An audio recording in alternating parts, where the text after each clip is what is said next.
جو کہ اس خطے کے اصل وارث ہیں، کیونکہ سکھوں سے پہلے پوٹھوار کے حاکم گکھڑ تھے۔ سکھوں کے خلاف آخری اور نتیجہ خیز مارکا روات کے مقام پر 14 مارچ 1849 کو ہوا، اور اس مارکے میں گکھڑوں نے بالآخر انگریزوں کا ساتھ دیا، جس کے نتیجے میں سکھوں کو شکست ہوئی، اور اس شکست کے بعد انگریز پورے پنجاب پر قابض ہو گئے۔ لیکن انگریزوں نے گکھڑوں سے کیا گیا وعدہ توڑ دیا۔ اس کے بعد راجہ نادر خان نے تخت پڑی چھوڑ دیا اور مرگلا کی پہاڑیوں سے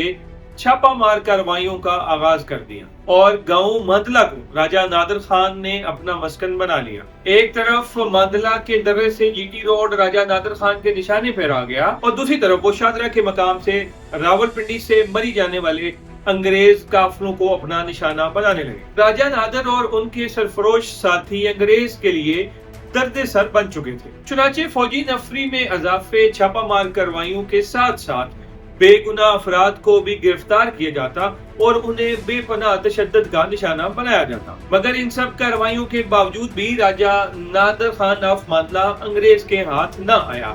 اور بالآخر انگریز اس نتیجے پر پہنچا کہ اگر راجہ نادر خان آف ماندلہ کو گرفتار کرنا ہے تو اس کے لیے کسی مقامی غدار کو ڈھونڈنا پڑے گا۔ اور جیسے کہ آپ جانتے ہیں کہ دھوکہ دہی تو ویسے ہی انگریز کی سرشت میں ہے، جس کی ایک واضح اور بڑی مثال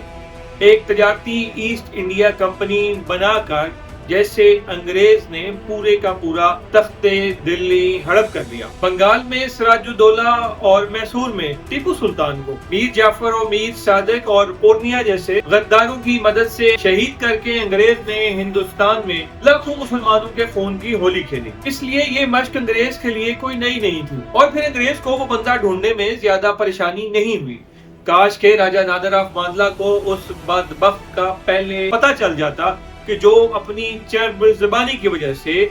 راجہ نادر آف ماندلہ کے قریبی حلقوں میں اپنی جگہ بنا چکا تھا۔ چنانچہ ایک رات جب راجہ نادر خان آف ماندلہ اپنے گاؤں ماندلہ گیا تو اس بدبخت نے پہلے سے ہی انگریز کو مخبری کر دی۔ چنانچہ جب راجہ نادر خان آف ماندلہ اپنے گاؤں پہنچا تو انگریز پہلے سے گھات لگا کر بیٹھا تھا۔ شدید لڑائی کے بعد راجہ نادر خان آف ماندلہ کو زخمی حالت میں گرفتار کر لیا گیا اور سر تپا زنجیروں میں جکڑ کر انگریز جج کے سامنے پیش کیا گیا۔ راولپنڈی میں موجودہ کمیٹی چوک کے مقام پر عدالت لگائی گئی اور راجہ نادر خان کو ان کے دوست راجہ کالا خان کے ہمراہ جج کے سامنے کھڑا کیا گیا تو جج نے راجہ نادر خان آف ماندلہ کو مخاطب کرتے ہوئے کہا کہ اگر تم معافی مانگ لو تو ہم تمہیں معاف کر دیں گے۔ بغیر انگریز جج کی اس پیشکش کے جواب میں راجہ نادر خان آف ماندلہ نے چند تاریخی جملے ادا کیے۔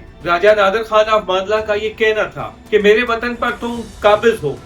تم غاصب ہو، معافی تم مانگو،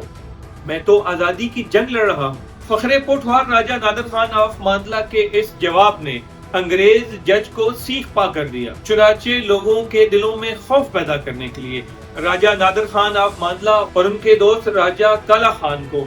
موجودہ کمیٹی چوک کے مقام پر ایک بڑے سائز کی چکی میں پسوا کر بڑی ہی بے دردی کے ساتھ شہید کر دیا گیا تاکہ آئندہ کوئی انگریز سے بغاوت کا سوچ نہ سکے۔ مگر اس کے باوجود بھی انگریز ہندوستان میں اپنے قدم نہ جما سکا۔ اہلیان پنجاب جس طرح سے رائے احمد خان کھرل، بھگت سنگھ اور ادھم سنگھ پر فخر کرتے ہیں، بالکل اسی طرح انہیں راجہ نادر خان آف ماندلہ پر بھی فخر کرنا چاہیے، جس نے موت کو تو گلے لگا لیا مگر انگریز کے سامنے اپنا سر نہیں جھکایا۔ اس وقت اگر راجہ نادر خان آف ماندلہ معافی مانگ لیتے تو شاید آج وہ پنجاب کے سب سے بڑے جاگیردار ہوتے، مگر راجہ نادر خان آف ماندلہ نے تاریخ میں زندہ رہنا قبول کیا، مگر افسوس کہ آج تاریخ میں بھی ان کا نام تک مٹ چکا۔